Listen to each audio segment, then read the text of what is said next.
Welcome to week 4, everyone. Thank you so much for the email etiquette assignments. You guys are showing a huge improvement in your emails.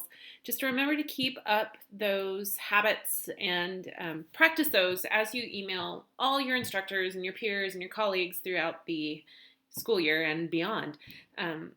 Email is different from text. So make sure you're using email the way it's designed to be used.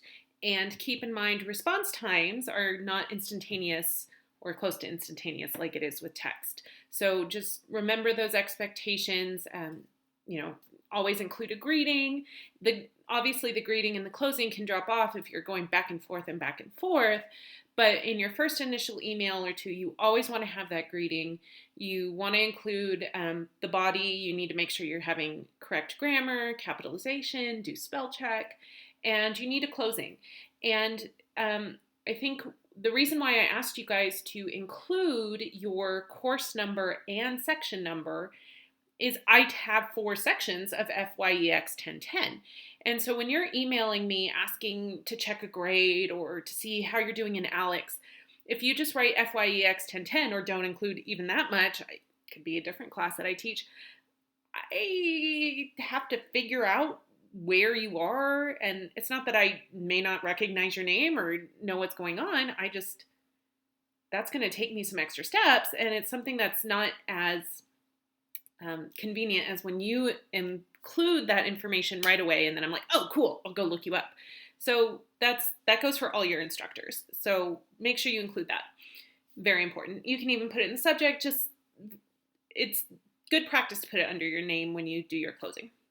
Okay, so week 4, you guys are going to be doing the grit assignment. There's a video with Angela Duckworth, and there is also a grit scale.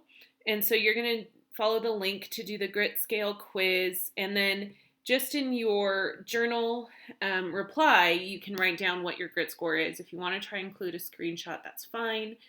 And then you're going to go to the character lab and kind of dive in there and find some tips or playbooks that you find helpful. Then you're going to start planning for your UNM resource assignment. So this is a double assignment, and what you need to do is attend 2 different workshops, student events, lectures, something related. If there's something that's going to be in the flyer that you want to do that's not listed, just email me. Let me know what you want to do. I'm flexible.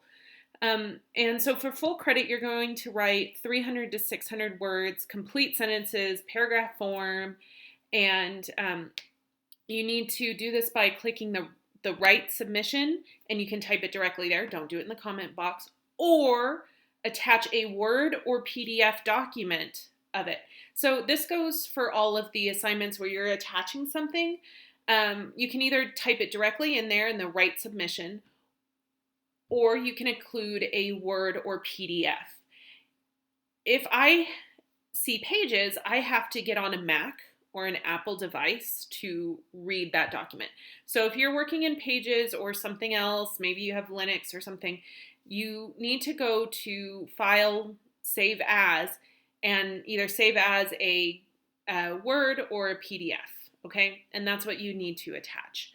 And PDF is really great because it locks down the formatting. It makes sure there's no weird spacing stuff. So PDFs are the way to go, man. All right, so after you do that, or while you're doing that, you also need to hit 140 topics in ALEX or 7 hours, whichever you hit first. So if you don't hit the 140, I look to see how many hours you've logged in ALEX. Okay, email me following the tips if you have any questions about this week.